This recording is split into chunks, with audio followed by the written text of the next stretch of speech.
I'm back. I left off where we were getting the backstory of Annie Ross and how she got Mike, and we got uh, her backstory about her dad and how her dad is a, is this big, huge pastor, and how she grew up in a religious family, and when she got to college, all that changed. She started partying, hanging out with guys, going out, and that's where she got pregnant. And her dad thinks her dad thought that Mike got got the disease, dystrophy, cerebral dystrophy. I think I think that's a disease because of muscular dystrophy because of her mother's sins, which I think is very ridiculous. And also, Devin has a crush on Annie. He's over Wendy now, and now he has a crush on Mike's mom, Andy. But that's where I left off.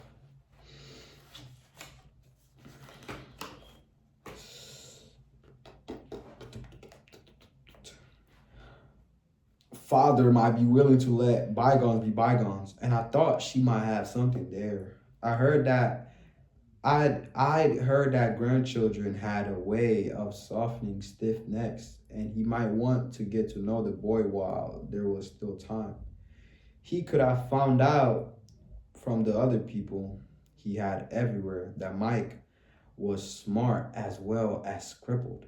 It was even possible he'd heard rumors that Mike had what Madame Fortuna called the sight. Or maybe all that was too rosy. Maybe Mr. Fire and Brimstone had given her the use of the house in exchange for a promise that she'd keep her mouth shut and not brew up any fresh pot and miniskirt scandals while he was making the crucial transition from radio to television. That's crazy. I could speculate until the cloud masked sun went down and not be sure of anything on Buddy Ross's account. But I thought I could be sure about one thing on Annie's. She was not ready to let bygones be bygones. I got up and trotted downstairs to the parlor, fishing a scrap of paper with a phone number on it out of my wallet as I went. I could hear Tina and Mrs. S in the kitchen, chattering away happily. I called Aaron's cook's dorm. I called Aaron, or Aaron, Aaron, Aaron.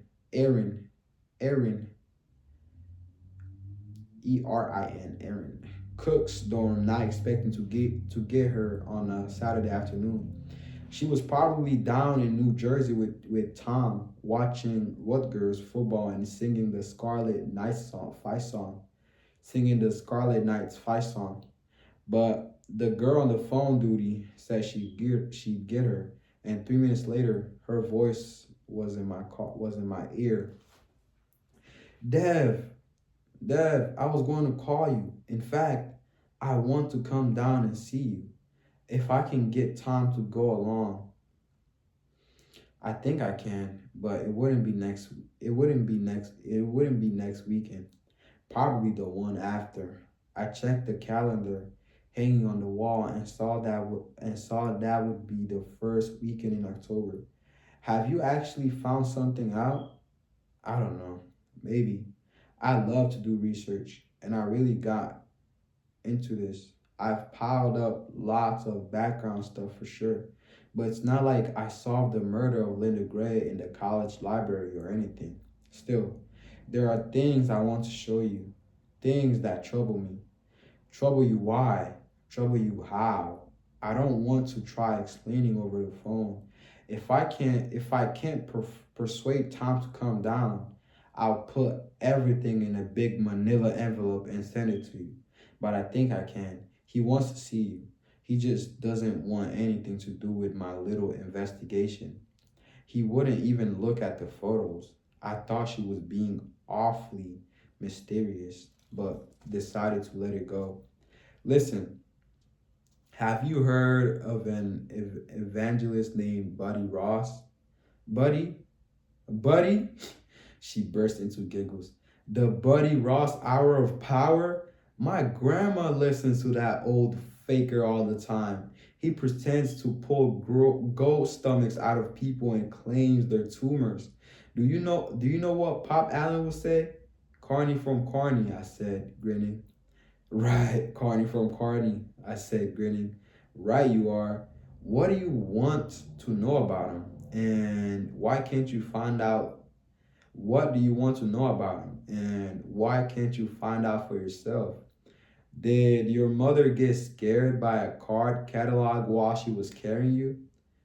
Not that I know of, but by the time I got off work, the Heavens Bay library is closed. I doubt if they've got who's who anyway. I mean, it's only one room. It's not about him anyway. It's about his two sons. I want to know if they have any kids. Why? Because his daughter has one. He's a great kid, but he's dying. A pause. Then what are you into there? What are you into down there now, Dev? Meeting new people. Come on down. I'd love to see you guys again. Tell Tom we'll stay out of the fun house. I thought that might make her laugh, but he didn't. Oh, he will. You couldn't get him within 30 yards of that place. We said our goodbyes.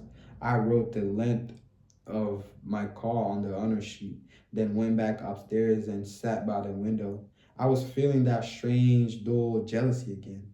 Why had Tom Kennedy been the one to see Linda Gray?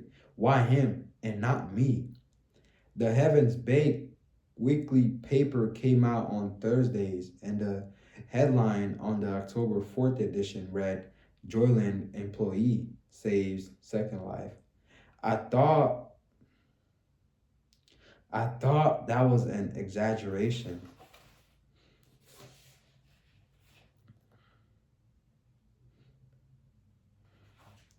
I'll take I'll take full credit for Haley Steinsfield, but only part of it for the unpleasant Eddie Parks. The rest, not neglecting a tip of the old Howie hat to Lane Hardy, belongs to Wendy Keegan. Because if she hadn't broken up with me in June, I would have been in Durham, New Hampshire that fall, 700 miles from Joyland. I certainly had no idea that more life saving was on the agenda.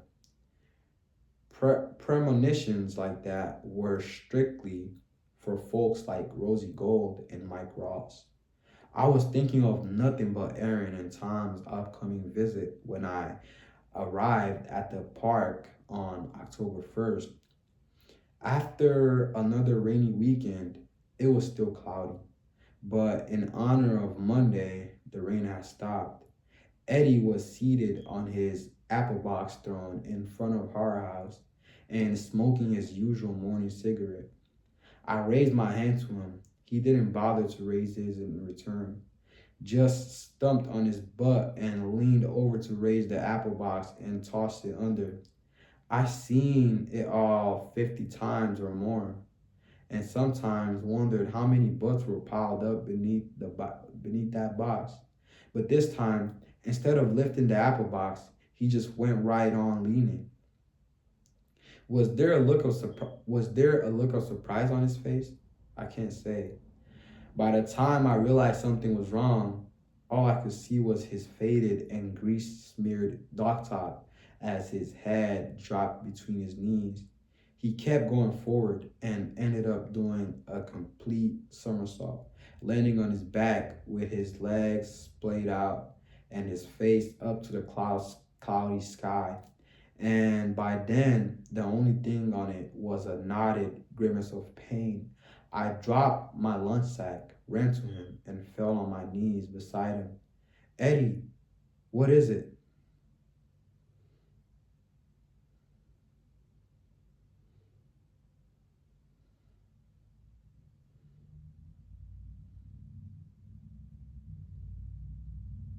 Damn, what happened to Eddie? Let me read that again. Eddie was seated on his apple box throne in front of our house and smoking his usual morning cigarette. I raised my hand to him. He didn't bother to raise his in return, just stumped on his butt and leaned over to raise the apple box and toss it under. I've seen it all 50 times or more, and sometimes wonder how many butts were piled up beneath that box. But this time, instead of lifting the apple box, he just went right on leaning. Was there a look of surprise on his face? I can't say. By the time I realized something was wrong, all I could see was his faded and grease smeared dog top as his head dropped beneath between his knees. He kept going forward and ended up doing a complete somersault, landing on his back with his legs splayed out and his face up to the cloudy sky. And by then, the only thing on it was a knotted grimace of pain. Eddie's dead. I dropped my lunch sack, ran to him, and fell on my knees beside him. Eddie, what is it? Tika, Tika, Tika, he managed. For a moment, I thought he was talking about some obs- obscure, obscure. Don't piss me off. Don't piss me off. I suggest you don't piss me off. And again, don't piss me off. I suggest you don't piss me off. And again.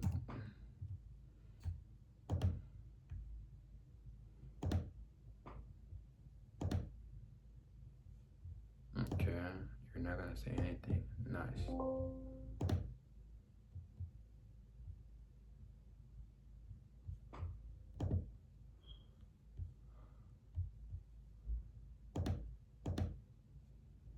Oh, you're muted.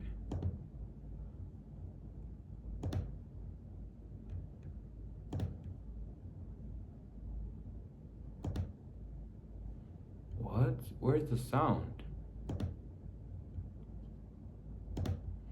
Obscure, obscure, obscure, obscure, obscure. Not discovered or known about, uncertain. Where his origins and parentage are obscure, unclear. Okay.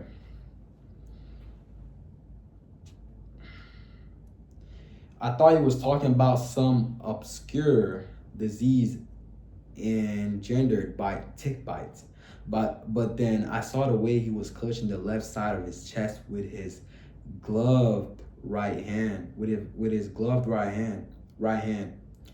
The pre-JOYLAND version of Dev Jones would simply have yelled for help, but after months of talking the talk, help never even crossed my mind. I filled my lungs, lifted my head, and screamed, "Hey, Rube!" into the damp morning air as loud as I could. The only person close enough to hear was Lane Hardy, and he came fast. The summer employees Fred Dean hired didn't have to know CPR when they signed on, but they had to learn. Thanks to the life-saving class I'd taken as a teenager, I already knew. The half dozen of us in that class had learned beside the YMCA pool, working on a dummy with the unlikely name of Herkimer sawfish. Now I had a chance to put theory into practice for the first time. And do you know what? It wasn't really that much different from the clean and jerk I'd used to pop the hot dog out of the little Steinsfield girl's throat. I wasn't wearing the fur and there was no hugging involved, but it was still mostly a matter of applying hard force. I cracked four of the old bastards rib and broke one. I can't say I'm sorry either. By the time Lane arrived, I was kneeling alongside Eddie and doing closed chest compressions. First rocking forward with my weight on his heels of my hands, then rocking back and listening to see if he'd draw in a breath. Christ, Lane said. Heart attack? Yeah, I'm pretty sure. Call an ambulance. Call an ambulance. The closest phone was in the little shack beside Pop's Allen's Pop Allen's shooting gallery. His doghouse in the talk. It was locked, but Lane had the keys to the kingdom. Three mas- three masters that opened everything in the park. He ran. I went on doing CPR, rocking back and forth. My thighs aching now. My knees barking about their long contact with the rough pavement of JOYLAND Avenue. After each five compressions, I'd slow count to three, listening for Eddie to inhale. But there was nothing. No joy in JOYLAND. Not for Eddie. Not after the first five. Not after the second five. Not after a half dozen fives. He just laid there with his gloved hands at his sides and his mouth open. Eddie fucking Parks. I stared down at him as Lane came sprinting back, shouting that the ambulance was on its way. I'm not doing it, I thought. I'll be damned if I do it. Then I leaned forward, doing another compression on the way, and pressed my mouth to his. It wasn't as bad as I feared. It was worse. His lips were bitter with the taste of cigarettes, and there was the stink of something else in his mouth. God help me. I think it was jalapeno peppers. Maybe from a breakfast omelet. I got a good seal though. Pinch his nostrils shut and breathe down his throat. I did that 5 or 6 times before he started breathing on his own again. I stopped the compression to see what would happen, and he kept going. Hell must have been full that day. That's all I can figure. I rolled him into onto his side in case he vomited. Lane stood beside me with a hand on my shoulder. Shortly after that, we heard the wail of an approaching siren. Lane hurried to meet them at the gate and direct them. Once he was gone, I found myself looking at the snarling green monster faces decorating the facade of Horror House. Come in if you dare, was written above the faces in drippy green letters. I found myself thinking again of Linda Gray, who had gone in alive and had been carried out hours later, cold and dead. I think my mind went that way because Erin was coming with information that troubled her. I also thought of the girl's killer. Could have been you. Miss Shoplaw has said, could have been you. Could have been you. Miss Shoplaw has said, except you're dark haired instead of blonde and don't have a bird head tat. Oh, you don't have a bird's head tattooed on one of your hands. This guy did. An eagle or maybe a hawk. Eddie's hair was the premature gray of the lifelong heavy smoker, but it could have been blonde 4 years ago, and he always wore gloves. Surely he was too old to have been the man who had accompanied Linda Gray on her last dark ride. Surely, but the ambulance was very close, but not quite here. Although I could see Lane at the gate, waving his hands over his head, making hurry up gestures, thinking, what the hell? I stripped off Eddie's gloves. His fingers were lacy with dead skin. The back of his hands red beneath a thick layer of some sort of white cream. There were no tattoos, just psoriasis. As soon as he was loaded up and the ambulance was heading back to the tiny Evans Bay Hospital, I went into the nearest Doniker and rinsed my mouth again and again. It was a long time before I got rid of the taste of those damn jalapeno peppers, and I've never touched one since. When I came out, Lane Hardy was standing by the door. That was something, he said. You brought him back. He won't be out of the woods for a while, and there might be brain damage. Maybe yes, maybe no. But if you hadn't been there, he'd have been in the woods permanently. First the little girl, now the dirty old man. I may start calling you Jesus instead of Jonesy because you sure are the savior. You do that, and I'm DS. That was talk for down south, which in turn meant turning in your time card for good. Okay, but you did all right, Jonesy. In fact, I gotta say, you rocked the house. The taste of him, I said, God, yeah, I bet. But look on the bright side. With him gone, you're free at last. Free at last. Thank God Almighty, you're free at last. I think you like it better that way, don't you? I certainly did. From his back pocket, Lane drew out a pair of rawhide gloves, Eddie's gloves. Found these laying on the ground. Why'd you take him off him? Why'd you take him off him? I wanted to let his ends breathe. That sounded primal stupid, but the truth would have sounded even stupider. I couldn't believe I'd entertained the notion of Eddie Parks being Linda Gray's killer for even a moment.